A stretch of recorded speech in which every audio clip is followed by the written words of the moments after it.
Antsamy evakatso fairany ireo mponina.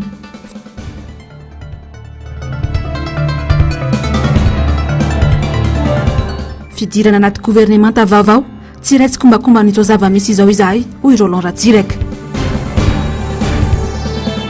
Fizerizerina tsy hanaovana ny fifidianana kominaly ny lalàna ihany mila atao ny fifidianana satria tapitra ny fepitaona hoy Clémence Raharnirina.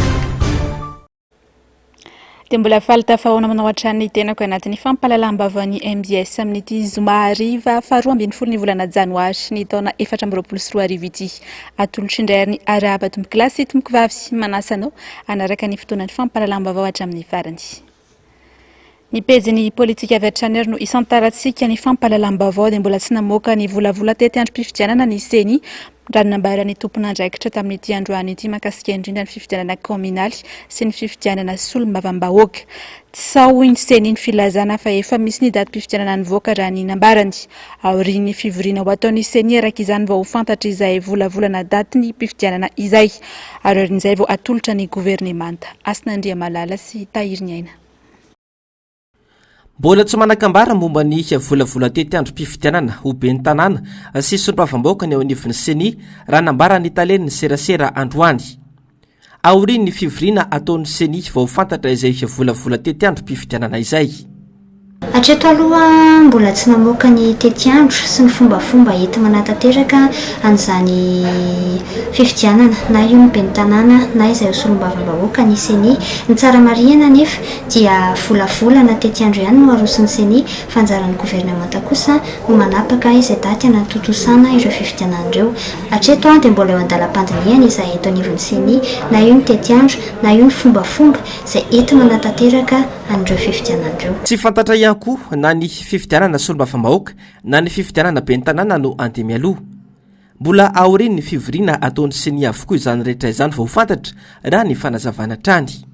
Araka ny teneniko teo dia mbola an-dalam-pandinihana ny fomba fanatotosana an'izany izahay kanefa tsara ny manamarika fa tsy voana amin'ny didy aman-dalàna misy eto amin'ny firenena ny fanatotosana sy ny tety andro hikarakarana n'ireo fifidianana efa nisy amin'ity taona 2024 ity. Mbola tsy ho amin'ity herinandro avy ity araka izany no amantarana ny volavola tety andro mpifidianana avy amin'ny seny raha ny fanazavana. Eo amin'izay lafim-baovao izay hatrany dia mbola mitohy alaka izany ny fampandehanan-drarara ho an'ny komina Alasora manokana nojerena. Miandry ampiandry izay didy natoromarika mametra azy ireo tsy hiasaintsony araka ny fanazavany ben'ny tanàna eny an-toerana. Tsy vahaolana ny fametrahana PDS fa tokony irosona ny fifidianana kominaly raha mahatsapa fa manao ny mety ny fanjakana ho kosa nambaran'ny mpanolontsaina ny tanàna n'Antananarivo. Manoloana indrindra ny sison'ny resaka voizina amin'izao fotoana izao milaza fa mety ametraka PDS ny fanjakana fa mbola tsy hanao fifidianana. Fanadihadiny avitra Solondraibe sy Mathieu Princy. Adevitra eto amin'ny firenena ny rosonana tsy amin'ny fifidianana kominaly. Tapitra ny alarobia teo manko ny fiampitoam-piasan'ireo ben'ny tanàna sy mpanolontsain'ny tanàna. Hatramin'izao anefa mbola tsy nisy ny vinavinana daty natolotry ny seny ho an'ny gouvernemanta ahafahana miantso ny mpifidy. Tombatombanana hanitatra ny fiampitoam-piasan'ny ben'ny tanàna ny fitondram-panjakana na ametraka PDS hitantana ny tanàna mandra-pahavita ny fifidianana. Raha ny lalàna nefa dia antony manokana no ahafahana mametraka PDS isahana ny komina iray hoy ny mpanolontsain'ny tanàna Antananarivo renivohitra. Mila ampiarina ny lalàna ary ajaina ny fametrahana ny fitsizara-pahefana amin'ny alalan'ny fifidianana andraisan'ny rehetra anjara. PDS zany dia fepetraraisina amin'ny zavatra izay tsy azo anoharana. Ohatra sanatriavina matin'ny ben'ny tanàna anankiray. Ohatra sanatriavina tratrany tsy fahasalamana ka tsy afaka intsony miantsoroka ny asany amaben'ny tanàna. Zay ve zany le sanatriaviny vava ho kajikajy raha toa ka zay tokony ho isy. Za mahita fa zay ny tokony ho lalana tokony izorana dia ny lalàna ihany. Matona apetraka ny lalàna dia mila hajaina rehefa tapitra ny mandat dia irosona ny fifidianana. Tsy tokony atao ohatra fifidianana nizaniza rehefa mahatsiaro ianao fa mety ny zavatra ataonao. Hatreto mbola tsy misy ny didy mampianto ny fiampitoam-piasan'ireo ben'ny tanàna sy mpanolontsaina. Ho an'ny komina sasany mitohy ny fampandehanan-draharaha ankapobeny araka ny fampitanam-bava avy amin'ny distrika. ho an'ny komina ambanivohitra Lasora izay efa naneho ny fahavonona ny atrika ny fifidianana ka miantso ny fitondram-panjakana moka ny datim-pifidianana ny fampandrosoana sy ny famahana ny olona ny mponina no ifantohana satria andraikitra iray lehibe napetraka ny vahoaka amin'ireo ben'ny tanàna no fidiany izany. Ny etỳ fotony ny manome ny atao hoe manampy ny vahoaka eo amin'ny fanaovana ny raharaha maro samihafa tsy afaka janona zany zavatra zany aloha fa tsy maintsy mampandeha ny raharaha eto anivon'ny commune izahay fa inona sy antenaina fa tokony amoaka an'izay faran'izay aingana ny anivon'ny fitondram-panjakana mba ahafahana mandamina sy mampanara-dalàna ny zavatra rehetrarehetra. Io tena miankina be dia be amin'ny fitondram-panjakana fa ho anay aloha zany eto amin'ny anivon'ny commune dia miandro ny toromarika hoe inona zany ny zavatra tokony ho atao, inona zavatra tokony arahana mandra-pahatonga an'izay dia manohy ny asanay amin'ny andavanandro zahay amin'izay zavatra tokony ho tanterahana sy atao anatin'ny commune. Tanàna manana ny maha-izy azy amin'ny maha-renivohitry Madagasikara azy ny tanànan'Antananarivo renivohitra ankoatra ny fananany toerana lehibe eo amin'ny tantaram-pirenena. Raha ny hita dia tsy miraika ny ben'ny tanàna amin'ny fanadiovana ny tanàna sy ny fanamboarana ny lalana izay mampikaikaka ny vahoaka amin'izao fotoana. Izany rehetra izany dia endrika manamafy fa tsy roso ara-potoana ny fifidianana kominaly eto amintsika. Pejiny politika izay hatrany ny kiantrano antrano sy ny firaisana tsy kombakomba eo amin'ny mpitondra sy ny olon'ny fitondrana no anisan'ny fototra goavana mampikatso ny lafiny fampandrosoana eto amintsika araka ny faneho-kevitry ny mpanao politika avy amin'ny antoko politika fiombonana. Io antony io no heverina ho mahataraiky ny fahataterahan'ny gouvernement tatarian'ny Prime Ministre Tsay Christian izay tsy antenaina isy ny fitondrana isy hitondra fiovana na anova firy araka ny voalaza hatrany. Mialy rary nombana sy miaro tanjona. Ny resaka nepotisma na ny kitrano hatrany hakamakama ary firaisana tsy kombakomba no mampikatso ny raharaham-pirenena ho ny antoko politika fiombonana raha eo ny heviny manoloana ny zava-misy eto Madagasikara tao anatin'izay 5 taona farany izay sy ny zava-misy amin'izao fotoana izao. Porofaka indrindra ny fanendren'ny filoham-pirenena ny Tsay Christian ho Prime Ministre indray. Ity farany izay efa hita ny baribary fa tsy naompy teo amin'ny fitondrana vahaolana tamin'ireo olana maro lafy ara-tsosialy sy ara-toekarena dia amin'ny firenena tsy ny malagasy. Nambarany ity mpanao politika ity anefa fa dia manan-karena olomanga sy manam-pahaizana afaka isahana io toerana io Madagasikara saingy tsontsoniavina ny fisian'izy ireo. Na intsy ihany koa Durlin Retoniana raha nilaza fa misy ady varotra any ambadika any ka izay no mahataraiky ny fitsanganan'ny gouvernement izay tsy antenaina isy fiovana na hitondra fanovana ho amin'ny tsaratsara kokoa. Ny olana eto amintsika zany ny fomba fanaovana politika eto amintsika dia resaka nepotisme zay zany no mampikatso ny raharaham-pirenena satria raha ohatra ka zany manam-pahaizana zany dia manana be dia be tsika.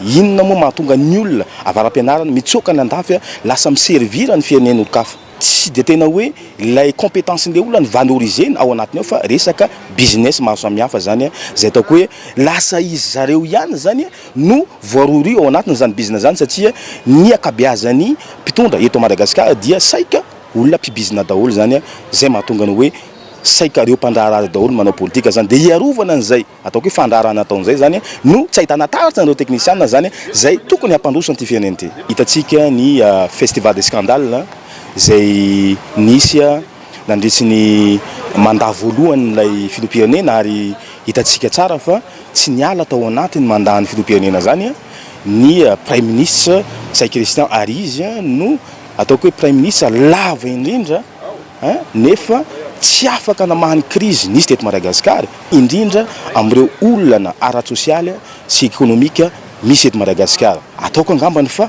ireo ekipa niara-tsy nahomby tamin'io Prime Ministre io ihany no mety ho hitantsika taratra ao anatin'izay gouvernement zay tsangy fa matoa io mbola taraika zany satria hitantsika mitarazoka be le izy dia misy ady varotra any ambadimbadika any zany amin'ireo ataoko hoe plateforme indrindra io para zay nanoana ny filoha zany ka zay ady varotra zay zany mahataraika azy. Tsy ho mora ny zavatra miandry ny fanjakana sy ny gouvernement hitsangana eo indrindra fa amin'izao fotoam-pahavaratra izao ho iatrany nambarany ity mpanao politika ity. Ahina ho izy ny siny ny crise vaovao indray. Ny zavatra miandry ny gouvernement zany amin'ity 2024 ity dia ataoko angambany fa hosahiana zareo satria azadino fa ao anatin'ny période cyclonique tsika zao izere ataoko hoe olana social be dia be zany ny fitondram-panjakana am'izao fotoana zao ary hitatsika fa sahirana ny BNGC am'izao fotoana zao dia eo ihany koa ny période de soudure satria azadino fa ao anatin'ny période de soudure tsika zao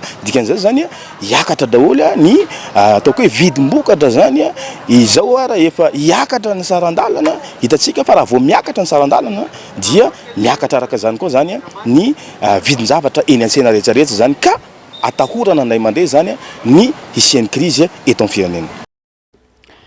Tsy andray anjara ary tsiditra ao anatin'izay gouvernemanta vaovao hitsangana sy ho atsangan-dradio Laritsay Christian ny antoko malagasy tonga saina na ny MTS izay tareny Roland Ratsiraka raha nambarany tamin'ity androany ity tsy afaka ny raitsy kombakomba amin'ny tsirariny sy ny tsy mariny izahay raha ny fanazavany hatrany Asinandria Malala sy Tahiriny Aina. Tsy afaka ny iraitsy tombakomba na ny firenena amin'ny lafiny maro izahay hoy ny solombavam-bahoaka no sady kandida mivondrona ao anatin'ny vondron'ny kandida Roland Ratsiraka. Nandiso ireo vaovao avoizin'ireo pejy manohana ny fitondrana izay laza fa maniry ny hiditra ao anatin'ny gouvernemanta i Roland Ratsiraka. Enay moa zany mazava be zay tsy miraitsy kombakomba amin'ny fitondrana izay efa voalaza teo fa mahapotika ny firenentsika zao amin'ny lafiny moraly zany amin'ny lafiny sotoavina républicaine zany amin'ny lafiny sotoavina kristianina ary amin'ny lafiny sotoavina entim-paharazana zay tsy miraitsy kombakomba ary tsy maintsy manohitra an'izany foana ary tsy miara-dia tsy miara-miasa miaraka aminy mihitsy mazava be zany. Momba ny rahavary simba tratra tany Mahajanga indray dia mampametra-panontaniana hoy Roland Ratsiraka ny antony tsy nanagadrana ireo olona hafa nanao siny ilay fanambarana niaraka tamin'ny préfet ny Mahajanga izay nidoboka aponja amin'izao fotoana izao. Dia hitantsika menankavy le taratasy sy niavin'ny gouverneur miaraka amin'ny député miaraka amin'ny préfet dia le préfet moa ngadraina dia fa mihina le préfet ihany ngadraina mba izy afaka manazava an'izany nefa miaraka manao siny an'le taratasy izy mampime mampalahelo satria fatapoko fatapirenena hitantsika menankavy fa ty firenena ity zany atao tsisy dikany dia mody asina migadra kely amizay zany mampiseho izy hoe miady amin'ny kolikoly kanefa ny fahasalaman'ny vahoaka malagasy mihitsy ny voadona amin'ireny vary zany iny tsy resaka hoe lafarina na resaka hoe antody na resaka tena le sakafo hoanintsika mihitsy zany lalovina io mihitsy zany natao tsinotsinona. Nanamafy tao anatin'ny tambajotra tserasera ny moa ny atoandro teo ny filohan'ny sindika ny administratera sivily fa mbola voatazona ao amin'ny fonjana tamora ny préfet ny Mahajanga manoloana ny vaovaony ely fa efa nivoaka ny fonja ity farany. Ny vaovaony raharaham-pirenena izay hatrany ary dia tsy mitsamy totongana ny farim-piainan'ny malagasy izay ny fahatsapany nouvelle génération politique malagasy na ihany koa ny NGPM mijoro fanavotam-pirenena ity vondrona tanora mpanao politika avy amina antoko politika isan-karazany ity. Anisan'ny tanjon'izy ireo dia ny amerina ny fifampitokisany eo amin'ny olom-pirenena sy ny mpanao politika. Miala Rarinombana ny aro tanjona. Tsy misy izay tsy mahatsapa ny olana ara-pitantanana eto Madagasikara ireo olom-pirenena tsy ankanavaka amin'izao fotoana izao. Vokatra izay tsy fihetezana ny fitantanana izay ny fitotongana ny farim-piainana sy ny fahantrahan'ny vahoaka malagasy.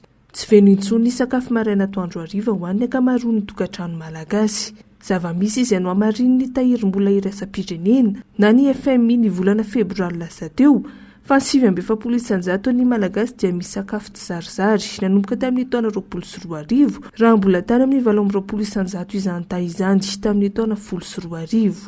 Manjaka ny tsy fandriam-pahalemana manerana ny nosy ary mitotongana ao anatin'izany ihany koa ny fanabeazana sy ny fampianarana ny zaza malagasy. 7.7% ny zaza malagasy feno 10 taona no tsy mahay mamaky teny sy manoratra araka ny fanadihadiana nataon'ny banky iraisam-pirenena ny volana aprily taona 2022. 13% ny tahapahafahana mamita fianarana ho an'ny sekoly ambaratonga fototra raha toka 13% ho an'ny ambaratonga faharoa araka ny antotanisana voaka ny FMI hatrany tamin'ny volana febroary lasa teo. Satrinany amin'ireo karazana tsy fihetezana misy eto amin'ny firenena ireo olana ara-tsosialy izay notsontsony avy n'ity fitondrana ity ireo nandritra ny fitoam-pitondrany ary mbola mitohatra amin'izao. Mangany fotsiny ireo fanjikan-dalàna isan-karazany miaraka amin'ny fanaovana raha-matahora izay tsy zakan'ny olom-pirenena intsony. Noho ireo antony ireo, mijoro anohitra ny tsirariny misy eto amin'ny tany sy ny firenena ny nouvelle génération politique malagasy na ny NGPM ivondronana ireo antoko politika tantanana tanora sy sendika eto amin'ny firenena. Teboka manaraka ireto no ijoroan'ny NGPM. Tsy isorona manoloana ny fahalovana sy ny kolikoly amin'ny endriny rehetra izay isan'ny fototry ny fahantrana na iza tomponantoka amin'izany. Manohana ny fampandrosoana ary manohatra ny fampahantrana amin'ny herin'ny rehetra handray anjara mavitrika amin'ny fiainam-pirenena sy ireo dinika rehetra hitadiavam-bahaolana ho fampandrosoana ny Madagasikara. Handray anjara amin'ireo sokajim-pifidianana rehetra misy eto amin'ny tany sy ny firenena. Hitondra fanovana sy fanatsarana ny tontolo mpiara-monina politika eto Madagasikara. Hitondra sosikevitra sy hipetraka ho vahaolana mandrakariva. Ny tanjon'ny NGPM dia ny verenan'ny fifampitokisana eo amin'ny olom-pirenena sy ny mpanao politika. Ny ametraka fampandrosoana lovain-jafy sy mipaka amin'ny fiainana andavanandro ny vahoaka. Ny hananan'ny malagasy raha ny fanazavana tsy atoko politika fa hetsika na mouvement ny nouvelle génération politique malagasy. Tsy ireo antoko politika eto amin'ny faritra Analamanga ihany no mivondrona ao anatin'ny NGPM fa mitondra ny anjara birikiny amin'ny fanavodana ny firenena koa ny any amin'ny faritra. Tanjon'izy ireo ny hitondra fomba fijery sy fanaovana politika vaovao mifototra amin'ny fanomezan-danja ny mpifidy eo ihany koa ny fanaovana politika mamaly ny etaetam-bahoaka. Lafumbavao afatanteraka kosa indray ary dia ankalazana isan'ny taona isaky ny 12 ny volana janoary ny andro ny manam-boninahitra eo anivon'ny tafika malagasy nanomboka ny 12 janoary 1970 no nanamariana voalohany andro ny manam-boninahitra teto Madagasikara. Io ihany koa moa no daty nidiran'ireo andiany voalohany tao amin'ny akademia miaramila tao Antsirabe. Nangataka ny anamariana io andro tamin'ny manam-boninahitra vazaha feno mpampianatra ny sekoly ny mpianatra ao miaramila tamin'izany kanefa nosakanana tsy nahazo ny rariny. Tsy nanaiky ny mpianatra ka nanao fihetsiketsehana ny tokona ho fanatsarana ny fiainana ankapobeny eo anivon'ny sekoly. Natao indrindra ihany koa hanamafisana ny fiarana sy ny firaisankiny eo anivon'ny tafika ny 12 janoary. Isan'ny taona dia tonga ny faravohitra hatrany ny manam-boninahitra niarany asa tamin'ny filoha teo aloha Marc Ravalomanana nankalaza ity andro ny manam-boninahitra ity. Eo amin'ny pejiny sosialy kosa indray ary anisan'ny faritra voakasiky ny fahatapahan-drano adiny valandroany Zomba 12 janoary 2024 izay voalaza ny orinasa Jiramany teny amin'ny faritra Ankatso iny. Tsy naharoditra firy ny mponina teny an-toerana nefa izany filazana izany noho izy ireo fa zatra fairano lava sy ny anatao anatin'ny fahatapahan-drano matetika amin'ny mbolana vitsivitsy izao. Fahoriana tanteraka no iainy am-ponina eny an-toerana manoloana ny zavamisy arak'izao fa nadiadiny miala raronombana sy ny aro tanjony izao. Anisan'ireo mitondra faisana vokatry ny fahatapahan-drano lavareny ireo tokantrano, ireo mpivarotra masaka sy mpivarotra kafe sy mofo ety Antsahame-Vakatso. Tapaka amin'ny 10 ora sy sasany maraina matetika ny rano ety an-toerana ary tsy miverina raha tsy amin'ny 12 ora alina no hoany. Toy izay foana no miainan'ireo mponina ety an-toerana sy ny manodidina isan'andro. Tsy matory fa miandry izay iverenan'ny rano noho izany ny isa-tokantrano. Ao anatin'izay anefa tsy mahazo rano mihoatra ny 3 na 4 bidon ny isa-tokantrano kanefa tsy ampiatrehana ny tontolo andro sy ny asa mandraraha akory izany. Voatery mividy rano noho izany ny ankamaroan'ireo olona indrindra ireo mpivarotra masaka izay tsy afaka matsaka eny Antsiadana.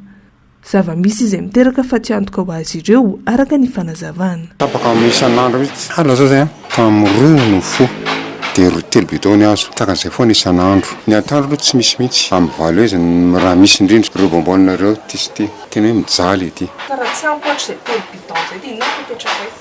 Dia mividy arivo indray bidon da 200 izy zany mi-perdant ianao e fa izy moa hoe asa hivelomana dia tsy dia mikafiry miafy. Milahatra ianao amin'ny 2 alina mifo. Indraindray ao anatin'ny herinandro izy misy na ao anaty adiny indray ao anatin'ny herinandro. Tsy efa elaela mihitsy izany efa mambolana no fijaliana rano ty dia mividy lafo tena lafo amin'le rano nefa rano tena miasa aminay ety 500 isaky ny bidon eo amin'ny 20. Ty ny asa moa zany dia tsy maintsy miaina amin'izay tena faty antoka be mihitsy satria ny fatrano ao an-daniny ny rano ny jiro za fitambarana daholo vidin'entana miakatra isan'andro fa mila mesika aloha le tompona andraikitra fijaliana manomboko amin'ny ray amin'ny rovy amin'ny 20 ve zahay no raha ohatra mandeha ny rano dia zay zahay vao mahazo rano misy aza tapaka amin'ny efatra sasany maraina dia mandeha makany atsiadana zahay no maka rano ny aty amin'ny faritry misy anay aty ambany aty zany dia tena ohatran'izany jaly tena mijaly zahay aty mba lefasonareo ny ranonay aty tamin'ny taom-baovao zao tsisy rano première 2 tsisy rano 3 4 5 6 dia 7 angamba n'izay tsisy rano zay ny antojirama zay hoe mba naterana rano nefa ny tipa vety tsy mazaka an'le citerne be iny dia ambony eny ny citerne no mijanona raha tsy dia manana olana eo amin'ny fahatapahan-jiro ireo mponina ety manodidina hatreto mbola tsy manamba-olana maharitra eo amin'ny resaka famatsian-drano ireo tompona andraikitra voakasika amin'izany izay efa nandefasan'ireo mponina fitarainana matetika tsy voafaritra mazava noho izany hoe hatramin'ny oviana no fahirany tahaka izao ireo mponina ety Antsahameva. Eo amin'ny vaovao mahakasika ny fahasalamana kosa indray ary dia tsy mazava ary maro no sanganiana amin'ilay noty navoaka ny ministera ny fahasalamam-bahoaka omaly mahakasika indrindra ny fandrarana ny famorian'olona noho ny fianaky ny areti-maso antsoina ihany koa hoe migy nolazaina fa tokony hanaraka fepetra sakana ara-pahasalamana avokoa ny rehetra saingy tsy fantatra mazava hoe inona no atao amin'izany tsy fantatra ihany koa ny fepetra rehetra miaraka amin'ny dinotity Asinandria Malala sy Tahiriny Aina. Nampisavorovoro ary nampikorotan-tsaina ny mpanarara-baovao sy ny olon-tsotra ity noty navoaka ny ministera ny fahasalamana omaly ity. Noty mandrara ny famoriam-bahoaka sy fanentanana ny olona mba hanaja ireo fepetra sakana ara-pahasalamana manoloana ny fiparitana ilay areti-maso antsoina hoe migy. Tsy fantatra mazava hoe inona avy no atao amin'ity fepetra napetraka ny ministera ity. Ahoana ny any am-piangonana, ahoana ihany koa ireo fivoriana tsotra na lanonam-pianakaviana efa nanana daty tapaka mialoha. Ny momba ireo zotra sy fiara fitateram-bahoaka, ireo kolonga any am-pianarana. Ho an'ity farany dia sadaketra ny tompon'andraikitra eny an-tsekoly satria tena manjavozavo tanteraka ny fanapahan-kevitra ny raisin'ny fitondram-panjakana. Somary manjavozavo le noty izay napetraka mahakasika ny fiarovana ny valanaretina izay hitantsika amin'izao zany izay miparitaka tokoa ny areti-maso. Raha coronavirus no resantsika dia manaova kasibosy dia mivarotra kasibosy ny olona dia mety le hoe asiana ny elanelana sy ny tariny. Eto resaka maso no resahana zany hoe inona zany ny vahaolana amin'ny fanjakana mahakasika an'izay fiarovana.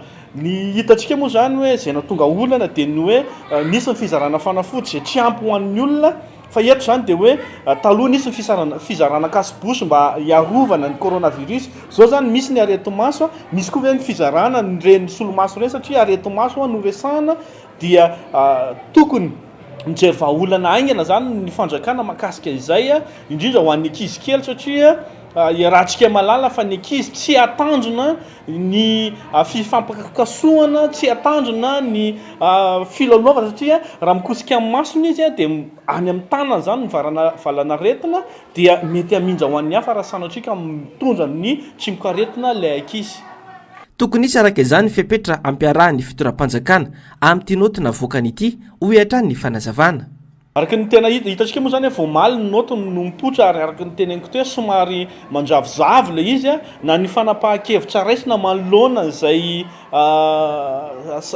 sakana ho atao amin'ny valanaretina izay ary dia hita hoe somary manao sarotra raha atao melanelana ny ankizy areti-maso ny resahana ray aloha zany zay hoe mety misy fandaminana vaovao indray zany eo anivon'ny sekoly ahafahana manantanteraka an'izay raha ny sekoly no resahantsika manokana eo no tokony zay araka ny teneniko teo tokony hitadiavana vahaolana ho anay zany zao hatreto aloha dia mbola ampandaminana hoe ahoana nanaovana anazy ary na ny fampiasana gel na ny fanasana tanana aloha zany hatreto aloha zany mbola tsy tena tongany amin'izay noho izay hoe manjavozavo zay ny zavatra tokony atao. Ho an'ireo fiangonana ao anatin'ny FFKM dia mbola tsy nisy ny didiny voaka momba ny fanompom-pivavahana ao am-piangonana raha ny vaovao am-bava azo avy tamina mpitandrina maromaro. Nampitamberina tao an-tsainy rehetra ny fihetsika nataon'ny mpitondra fanjakana tamin'ny andron'ny Covid-19 ny noty navoaka ny ministera ny fahasalamana omaly ity. Tsaroana tsara tamin'ireny vanim-potoana ny fihiboana ireny dia efa nisy ny fepetra tsy fafana mamory olona tahaka izao, saingy ny mpitondra kosa dia afaka nanao izany ankalalahana rehefa nizarazara vary eraky ny tanàna. Ny mpanohitra kosa dia nifezina mafy ka tsy afaka namory olona. Fanontaniana mbiantsaina ny hoe sao dia misy ambadika politika izao fanapahana izao mba tsy ahafahan'ny mpanohitra na nivondry ny kandida amory olona amin'izao raharaha politika mafanafana ratsy izao ka noararotina ny zava-misy ara-pahasalamana hitazomana azy ireo tsy hetsika politika. Raha ny fampitambavao avy amin'ny ministera ny fahasalamam-bahoaka dia noto natokana ho an'ny mpiasan'ny ministera iny paritaka no soniavon'ny sekretera jeneraly ny ministera iny mba azahoan'ireo mpiasa mandamina ny asany manoloana ny fiparitahany valanaretina migy. Arak'izany dia natao ho an'ireo mpiasan'ny ministera ny fahasalamana irery ihany iny noto iny fa tsy ho an'ny daholobe. Ny vaovaon'ny toetry ny andro kosa indray ary dia mety efa misy ny rivo-doza miforona any amin'ny 570 kilometatra avaratra tsinanan'ny Antalaha rehefa mahazo anarana Belal. Itomboery izy io saingy mety tsy ahakasika ny Madagasikara fa noho ny zotra ny mianatsimo raha ny vinavina ny sampana mpamantatra ny mety ho toetry ny andro. Fa anambana kosa ny nosy La Réunion sy ny nosy Maurice. Na izany azy azo vana ny talio ka mety ho betsaka ny rotsakorana any amin'ny tapany avaratry ny nosy toy ny any Diana, Sava ary nazo fampitandremana amin'ny loko maitso ny faritry Diana, Bealanana, Antsoy ary Analalava amin'ny fiandohan'ny herinandro avy io.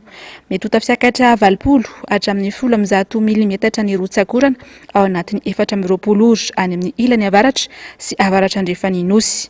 Isy fiantraikany izany ka ina ny ofa sy mba ny fotodrafitrasa, ny fiakaran'ny rano amin'ireo toerana mora tondraka, ny fiakaran'ny renirano, ny fiotsahan'ny tanina ny lalana.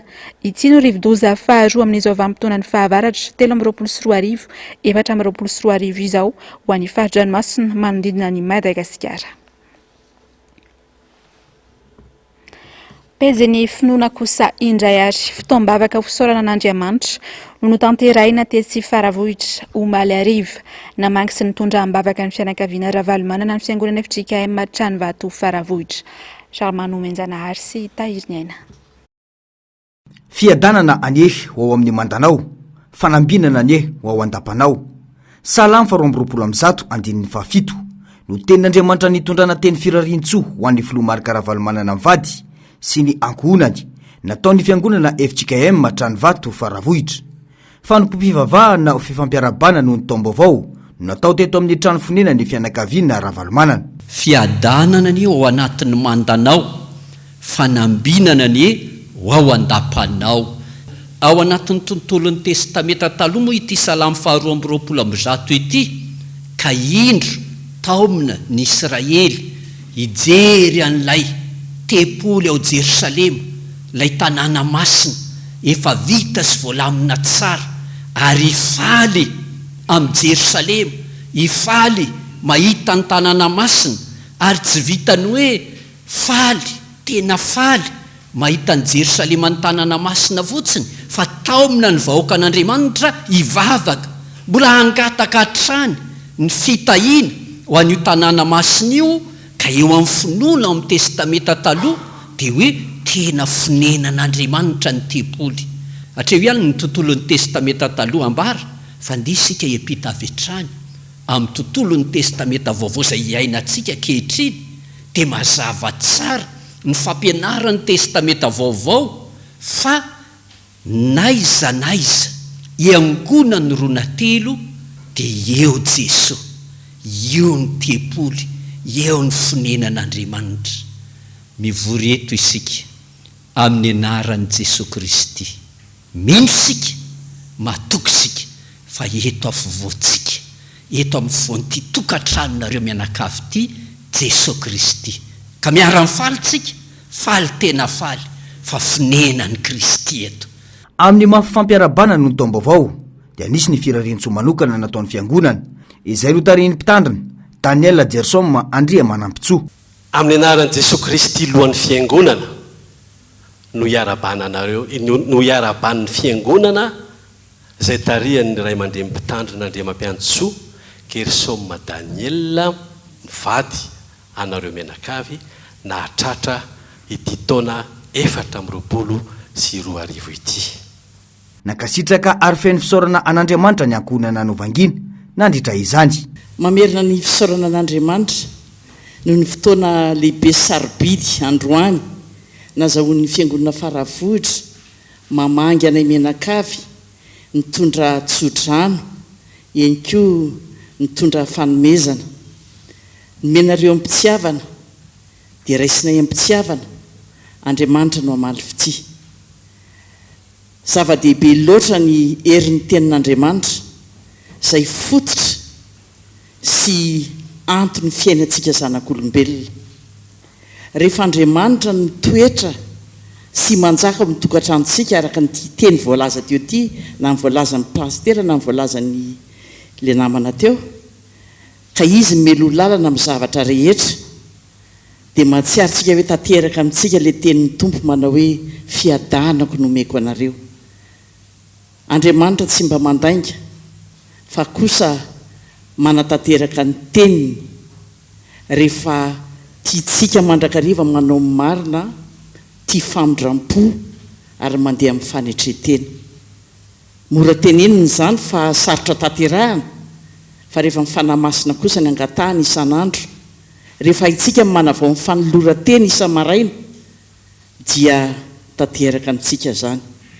Ny teniny tenenina rehetra teo dia teny tena mamy sarobidy velona sy mahery dia ho tanteraka isaka ny tokantranontsika tsiraray avy zany a mba sy ho ny voninahitry'Andriamanitra ny fiainantsika amin'ity fiainana mandalo ity.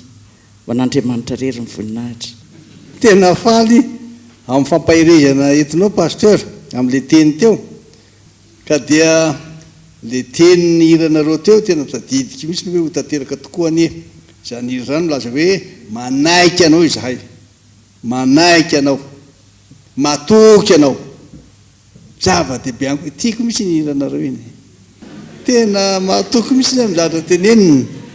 Dia ndreto izay a efa mianaka misolo tena ihany ka dia izay efa mianaka no misolo tena an'ireo zanaka zafy reo tokantranonay ny ankonanay izay aloha dia tena tsy afenina aminareo fa tena miariary tsy maninona mihitsy zay miadana zay amin'ny zavatra ny iainanay fa ory izahay mahita zavatra mitranga eto amin'ny firenena.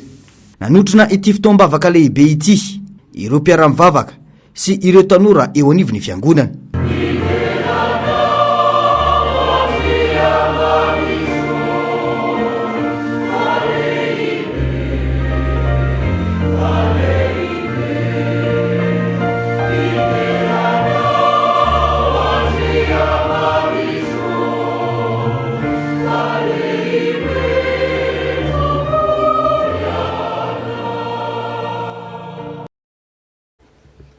Ny vavaon'ny finoana izay hatrany lasy lehibe iarahana amin'ny mpikambana rehetra manerana nosy sy avy any ivelany no anamariana ny fahazatotaonany Joroany Tily eto Madagasikara. Feno tanteraka ny fandaharam-potoana mandritra ity taonjobily izay ho faranana amin'ny 20 ny volana Desambra 2024 fisingerenan'ny taona ny voan'ny didim-pitsarana nankatoavana ny fitsanganany Tily voalohany. Avitra Solondraibe sy Andra Kotomalala. 20 Desambra taona 2027 20 Desambra 2024 zato taona katroka ny Tily eto Madagasikara.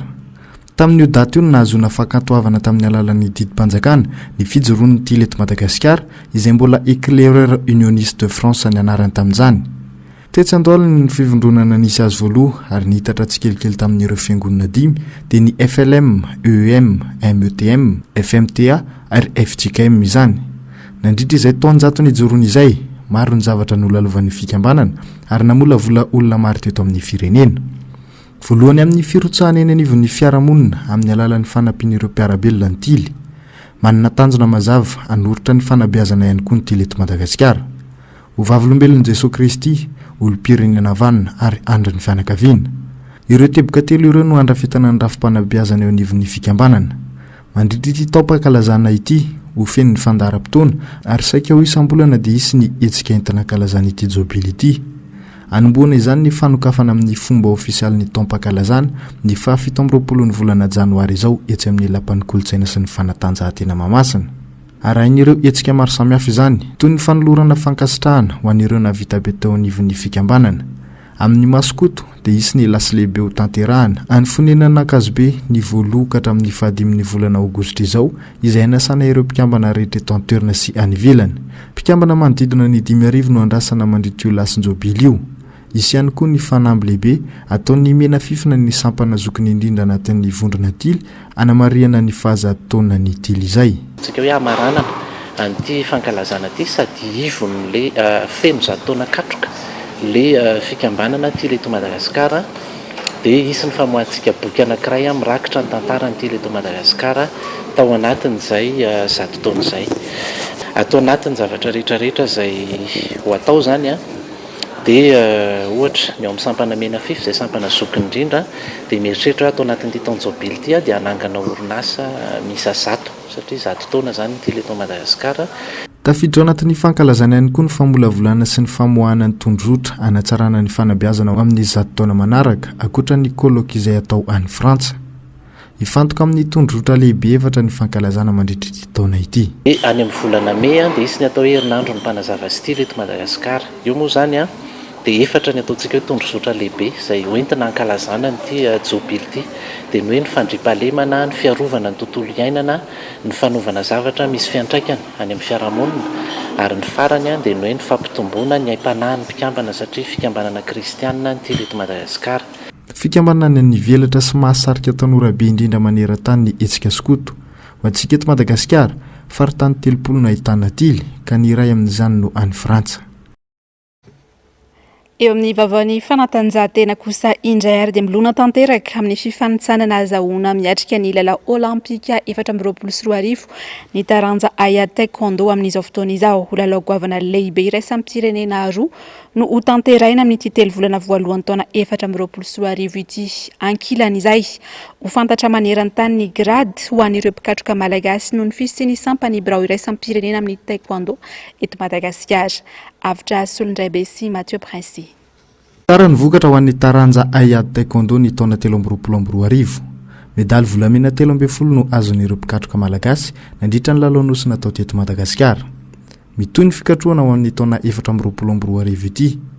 Tanjona lehibe ny azona miatrika ny lalao olimpika 2024 izay atao any Paris. Nanomboka ny alatsinainy teo ny fampivondronana ahafana miatrika ny fifanitsanana atao any Senegal ny 10 ka hatramin'ny 12 ny volana febroary izao. Mifandrindran-dalana amin'izay ny lalao afrikana tanterahana any Ghana ny volana martsa ho avy io. Efa mandeha ny regroupement 70 ny olona no fatenana nakana an'ilay ekipa no an'ilay regroupement fa eo amin'ilay qualification olympique moa zany voafetra ihany zany no isa azotsika entina zany dia mieritreritra amin'ny fédération hitondra roalahy roavavy. Kirogi combat ihany zany no ohatrany. Efa manomana ihany koa izay sahady ny Jeux africains izay atao any Ghana dia efa mitohy zany ny fanazarantena sady indrindrandrindra moa zany efa manana an'ilay système électronique sika dia efa ao anatin'ny fanazarantena tanteraka zany ny ekipa nasionaly amin'izay fotoana. Miankina indrindra amin'ny fametrahana ny rafitra samihafa eo anivon'ny fédérationna amin'ity farany volana ity ny famaritana ireo fandaharam-potoana samihafa ho an'ny eto an-toerana. Tsy dia isa nefa ny fiovana toy ny fiadinan'ny tompon-dakan'i Madagasikara. Anana tombony ihany koa ny mpikatroka amin'ny taranja taekwondo malagasy noho ny fitsanganan'ny birao iraisam-pirenena eto amintsika izay manome lanja ny dinga-pikatroana ho an'ireo atleta. Kikiona moa zany anisan'ny centre ny taekwondo manerana an'izao tontolo izao dia efa mijoro ilay izy eto Madagasikara zao zany hoe tsy ho tapaka intsony zany ny formation ny fahatongavan'ny expert eto Madagasikara isataona. Ao anatin'izay ny fampitomboana ny traikefa ny mpikatroka, eo ihany koa ny fampitomboana ny traikefa ho an'ny ekipa nasionaly, eo ihany koa ny resaka passage de grade indrindrandrindra satria izay ihany koa ny anisan'ny lesoko hatramin'izay tsy nanana an'ilay grade international tsika fa grade fédéral foana. Anampetsaka amin'ny fahafana miatrika ireo lalao iraisam-pirenena isan-tsokajiny ny fananana aro-vatana moderna na ny plastron elektronika izay nanaovana antsoavy mialohan'ny lalaon'ny nosy 2024 izay vao nosotran'ireo atleta malagasy. Ny vavany maresaka iray sampirenena ary dia kandida filoha amin'ny pirenena miisa 3 no ifaninana ny Taiwan. Hiatrika fifidianana roa miandalana ny vahoaka taiwanais raha ampitso dia ny fifidianana izay ho filoha amin'ny pirenena sy ny fifidianana solombavam-bahoaka. Isy fiantraikany goavana amin'ny vahoaka ny toerana nefa ny utsindry izay ho ataon'ny Chine izay miady mafy ny tambaran'ny firenena roa-tonta. Ravirazafi Mahenina, Andrakoto Malala. Raha ampitso no antsoina ifidy izay ho filoha amin'ny pirenena sy ireo solombavam-bahoaka 13 isa ny vahoaka taiwanais. Ifataona fotoam-piasana, kandida 3 no ifaninana ka avy amin'ny fitondrana ny iray, lehibe ny mpanohitra ny iray, ary mpanao politika ny fahatelo. 7 tapitrisa amin'ny mponina 13 faingo 5 tapitrisa no mpifidy. Mafy anefa nitsindry ataon'ny Chine amin'ity nosy kely ity, izay tadiavin'ny filokitsidry ny mpinina tambatra ho firenena iray miaraka aminy. Melohany fifidianana, ny amafy ny fitsikilovana nataon'ny Chine tany Taiwan. Nilaza ny ministry ny fiarovana taiwanais fa fitaovana fitsikilovana sy 20 isa no tratra ny sidina ny abakabaka Taiwan tao anatin'ny iray volana. Imbetsaka ihany koa no nisy miaramila sinoa tao Taiwan. Anisany ametraka tantara ho an'ny Taiwan ity fifidianana ity satria iova filoha ny firenena raha 7 taona ny tantanana ny filoha teo aloha izay tena akaiky ny filoha Sinoa Xi Jinping. Nilaza kosa mpamokafaka politika maro fa tsy maintsy isy tsindry ankolaka avy amin'ny Chine ny fifidianana rahampitso ka dia ho teo izay mety ho vokany avy eo. Tapitra ny fampalalam-baovao tamin'ity ality mankasitraka anao azy nanaraka izany hatramin'ny farany. Horansika rehefa avy ao aorian'ny fampalalam-baovao ny fandaharana ahoana marina sy Global News ary ny horonan-tsary Latour. Ny tena kosa ametraka ny veloma mandrapitafa ho amin'ny rahampitso indray tompoko.